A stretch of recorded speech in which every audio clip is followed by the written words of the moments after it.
Hey guys, it is Brian, and in this video we're going to do yet another unboxing. And I say yet another because just earlier this week I bought a Lenovo G50 45, did an unboxing on it, switched out the hard drive, put an SSD in there. I'll link the video in the description and probably in a card somewhere around now in the video.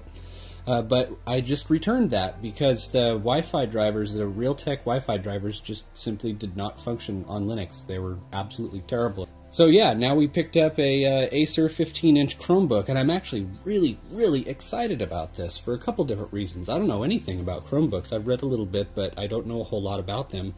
And I'm really excited about just the general form factor and trying this thing out. So basically all I'm going to do in this video is open the box, talk about the actual laptop, and that's pretty much it. So I plan on putting Ubuntu on it, but I'm not going to do it in this video.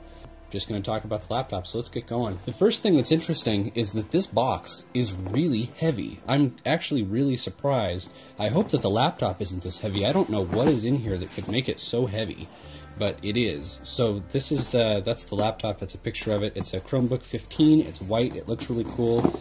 The only thing that I'm concerned about, let me see if I can show the specs. Let's see here.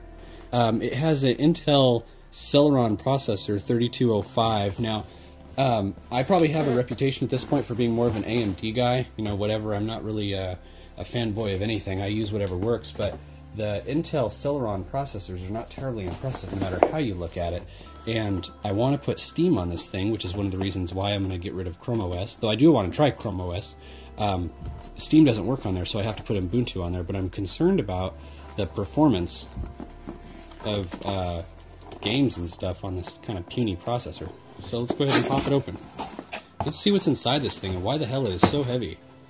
Okay, that works. So let's spin it around. I love white computers. I don't like black computers. I don't like gray ones. I like white computers. And if you've seen the case that I use for my desktop, that computer is white as well. My keyboard is white, for God's sake. I like white computers. So the easy thing to grab right out of the box, this is the power supply. I think it's pretty standard. There's nothing terribly special about it. There's the one port, and then this is the thing that plugs into the actual computer. It's tiny. Hopefully it'll stick. The little tiny connectors like this have a tendency to slide out, which is kind of annoying. And then here's the other piece. So that's cool. So, interesting. So it's deceptively, I don't know, bulky, heavier than I was expecting. Like, I wasn't expecting it to be very heavy, but I don't know. I'd say that it's probably a couple pounds. I mean, I guess it is a 15-inch laptop, so you can't really complain that much, but there's not really a lot going on here. It's tiny SSD.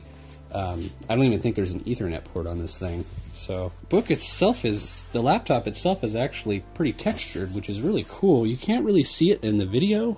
Maybe I can get it to focus? Maybe? I don't know. It's textured and it feels really good. I mean, I'm holding it like this, and like I said, it's pretty heavy, and I guess I probably have a pretty good grip because I play guitar, but I'm able to hold it with just 2 fingers, so I guess there is that. I attribute that to the texture. If it was really nice and glossy, it would probably slip right out of my fingers. So that's cool. The construction feels really good. Okay, it uses regular Phillips head screws, which is nice. You can take it apart. They look like security screws, which would suck, but I think these are normal Phillips heads, so if I did want to take it apart, it only has 2 gigs. I might want to improve that. It uses the tiny SSDs. It doesn't use one like this, so unfortunately this SSD will be retired. But you can stick a SD card in it to expand the memory, but this SSD it uses smaller versions of it, which is kind of a shame. But anyways, yeah, let's go ahead and open it up. Here we go. This is cool, by the way, before I open it up. I love that Chrome. I like the logo. I like the font. I like everything about it. So let's go ahead and pop it open. Pow. It's just pretty basic stuff. Recycle, blah, blah, blah. So this is pretty sweet. Look at the speakers on the side. I like that. I'm looking forward to using those. It seems like when you get the lower end laptops, they always have really pathetic speakers, so I'm hoping that these ones will be nice. You got the Intel logo over here. You've got your Chromebook information. It says 5th gen Intel processor. The last Intel processor I used was Intel Celeron. It was a cheap Asus laptop, and it had a 4th gen, so I'm hoping that maybe with the 5th gen they've upgraded, because that processor was pathetic. Battery life is 9 hours. That's cool.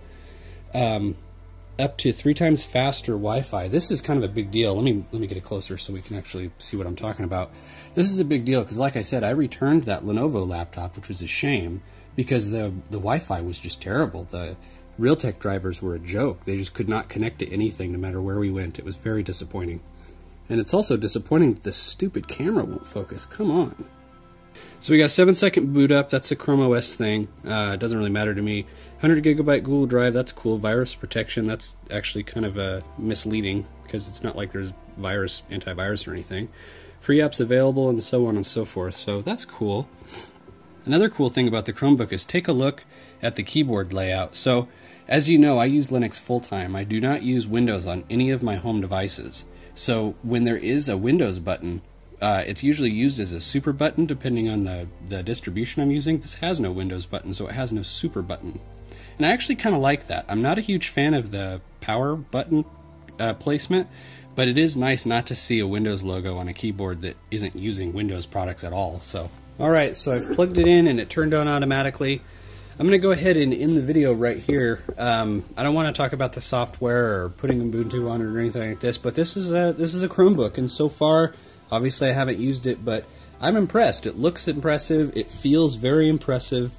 The screen looks great. I mean, there's nothing. I don't have anything negative to say about it yet. So that'll wrap it up. Cool. Acer 15-inch Chromebook.